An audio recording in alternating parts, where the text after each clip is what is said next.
કોઈ વખત આવી ભૂલ થાય. ઓકે દીપકાનજી. ઓકે. ન્યાય મળે છે એ ન્યાય મળે છે, ન્યાય મળે છે એ ન્યાય જ છે, અને અન્યાય મળે છે એ પણ કુદરતને ઘેર ન્યાય જ છે. બન્યું તે ન્યાય. હવે એટલા બધા જબરજસ્ત અનુભવ સિદ્ધ વચન છે આ, કે બુદ્ધિ ઊભી જ ના થાય. અને જ્યાં બુદ્ધિ ઊભી થઈ જાય છે ત્યાં વાત એટલે કે જ્ઞાની મહાત્મા હોય તો ડખોડખલ થઈ જાય, અને જે જ્ઞાની મહાત્મા નથી ને એમને બુદ્ધિ ઊભી થાય, જે થાય જ, એ નવું કર્મ બાંધે છે. અને એટલે આપણને નવા કર્મની માથાકૂટ થતી નથી, પણ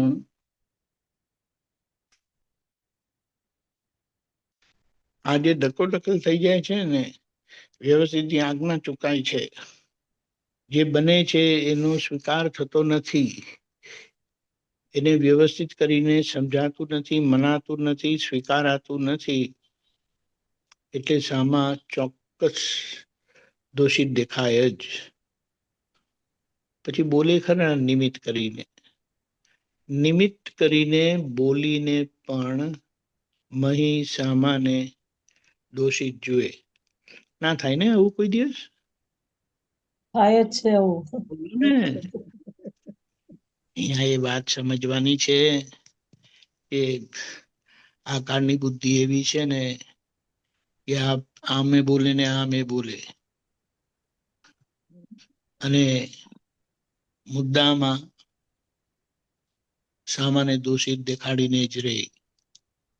અને જ્યાં દોષિત જોયા તો આપણા ભાગે શું રહ્યું? ઝીરો. જગતના લોકો એ દોષિત જ જુએ છે, અને આપણે દોષિત જોઈએ તો રહ્યું શું પછી? જ્ઞાન ક્યાં ગયું? સમજણ ક્યાં ગઈ? અધ્યાત્મ ક્યાં છે? કારણ કે આપણને અક્રમ વિજ્ઞાન મળેલું છે, દાદા ભગવાન મળેલા છે, દાદા ભગવાનનું યોગ બળ મળેલું છે, તો આપણાથી આવું બધું થાય?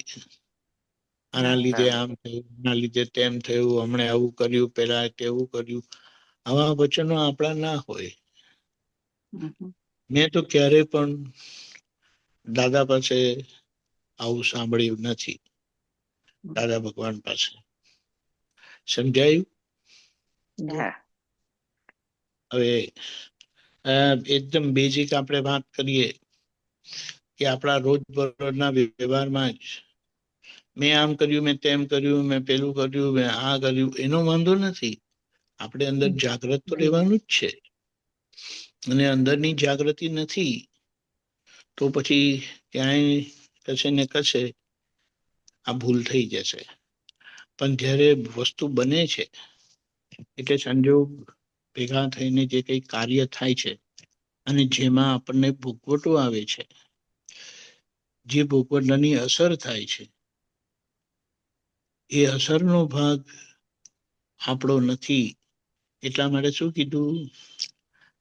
રામ, કૃષ્ણ, મહાવીર એ ભગવાનોને પણ જ્યારે એમના વખાણ કરતા હતા ત્યારે ગમતું હતું, અને અપમાન કરતા હતા ત્યારે નહોતું ગમતું. પણ એમના ગમમાં ના ગમવામાં એ પોતે અંદરથી ગમવા ના ગમવા પણ હતા નહીં, વિતરાગ ભાવે રહેલા. એ એમની ઉપલબ્ધિ હતી વિતરાગ વિજ્ઞાનની, વિતરાગ માર્ગની, વિતરાગોની. બોલો, હવે આપણને આ મળ્યું છે તો આ જેટલો આનો પરિચય રહેશે ને એટલી જાગૃતિ આપણી વધશે. જાગૃતિનો મતલબ શું?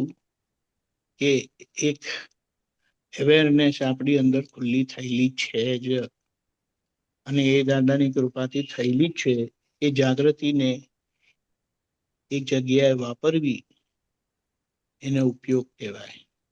અને કારણ કે શુદ્ધાત્માને સંબંધમાં છે એને જી શુદ્ધ ઉપયોગ કયો. બરાબર છે. જી એટલે આપણે એ જાગૃતિને વાપરીને પરિસ્થિતિ આવશે, બુદ્ધિ આવું તોફાન કરાવશે, એટલી તર્ક વિતર્ક કરે કે સામેવાળાને બિલકુલ દોષિત દેખાડે અને એની સામે આપણી આર્ગ્યુમેન્ટ બી કાચી પડી જાય કેટલી વખત. જી પણ પ્રજ્ઞા શક્તિ એવી છે કે ગમે તે રીતે બુદ્ધિને ચિતવા દે નહીં. એટલે આ સમજણથી આપણે જીવી જવાનું છે. ત્યારે આપણે ખરા, કારણ કે ઘરમાં નહીં તો અને ઘરના સંબંધોમાં જ બહુ બધું થાય છે. આણે આમ કર્યું, પેલા આમ કર્યું, પેલા આમ નથી કરતા, આમ નથી કરતા, આ કાયમ આવું કરે છે, એમણે આવું નહીં કરવું જોઈએ, શું કામ કરે છે. નથી થતું એવું? થાય છે, થાય છે, થાય છે. એટલે આપણો ઇન્ટરેક્ટિવ જીવન વ્યવહાર, એકબીજા સાથેનો જીવન વ્યવહાર એટલો બધો આદર્શ થઈ જવો ઘટે હવે કે આવી બધી ભૂલો હવે આપણી ના હોય. અને જો હજી પણ આવી ભૂલો થતી હોય તો એ પ્રતિક્રમણને પાત્ર છે. કારણ કે કોઈને દોષિત જોવાનો મતલબ શું થાય? એમને કરતા જોવું કે એમણે આવું કર્યું, એમણે તેવું કર્યું. હવે દોષિત જોવું, કરતા જોવું, તો આપણે કયા ઘાટના રહ્યા એ મને કહો. કોઈ મહાત્મા રહ્યા નહીં. દાદા હમણાં સામે હોય, દાદાને આપણે કહીએ, દાદા હું તમારો મહાત્મા, બાજુ પર બેસશે. અને આપણી જાગૃતિમાં નથી આવતું, એટલે પાછા 5 જણાને પરિસ્થિતિ શેર કરે. હમણે આવું કર્યું, એમના ઘરે વહુએ આવું કર્યું, એમના ઘરે દીકરાએ આવું કર્યું. હવે ખબર પડી? સાચી ખબર પડી. એટલે આ બધી વસ્તુ એટલું બધું ઓબ્ઝર્વેશન માંગે ને. અને એને એમ કહેવાય કે સતત સંજોગોની સામે આપણે વકીલાત કરવાની છે. શુદ્ધાત્મા પક્ષની સતત સંજોગોની સામે શુદ્ધાત્માના પક્ષની વકીલાત કરવાની છે. અને જે તે રસ્તે શુદ્ધાત્માને જીતાડવાનો છે. બાકી પ્રકૃતિ હારે એવી નથી. આ વાત દીપક સમજવી. આનંદજી, બોલો. અહીંયા લેડીઝમાં વધારે હોય છે કે જે થાય એ ક્યારે કોઈને કહી દઉં પહેલા. કોઈ બી વાત થાય, તમે કીધું ને કે કોઈ બી સિચ્યુએશન થાય કે 2-3 જણને કહીએ ત્યારે આપણને થાય, તો લેડીઝમાં સૌથી વધારે હોય છે. કઈ બી થાય ને તો એક બે કહીએ તો આમ થાય કે નીકળી ગયું એવું. તો એ કેમ થયા કરતું હશે? એને શું કહેવાની વાત સમજવાની છે કે હવે આ સ્ત્રીપણામાંથી આપણે નીકળવાનું છે. પ્રકૃતિ ધકેલે તમને, બુદ્ધિ વારે વારે કે અમને તો કહી દો ને, કહીને તો છેલ્લા મેસેજ કરી દો એમ કરીને સમજી જશે. નહીં, હવે આપણે એને શું કહેવાય, પ્રકૃતિના સામા પડ્યા છે, પણ પ્રકૃતિની જોડે ઝઘડો નથી કરતા આપણે, પણ પ્રકૃતિનો પક્ષ ખેંચતા નથી આપણે. ખબર પડી? પ્રકૃતિનો પક્ષ ખેંચે તો આપણો આત્મા કાચો પડી જાય. ગમે તે થાય, પ્રકૃતિનો પક્ષ આત્મા ખેંચે. બોલો, અમને ત્યાં અવાજ આવતા થઈ ગયા. ખબર પડી? એટલે કહેવાનું શું, જાગ્રત રહો, જાગ્રત રહો.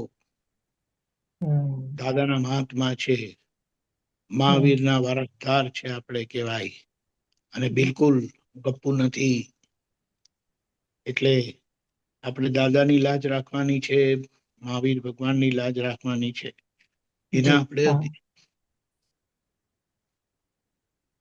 એના આપણે અધિકારી છે.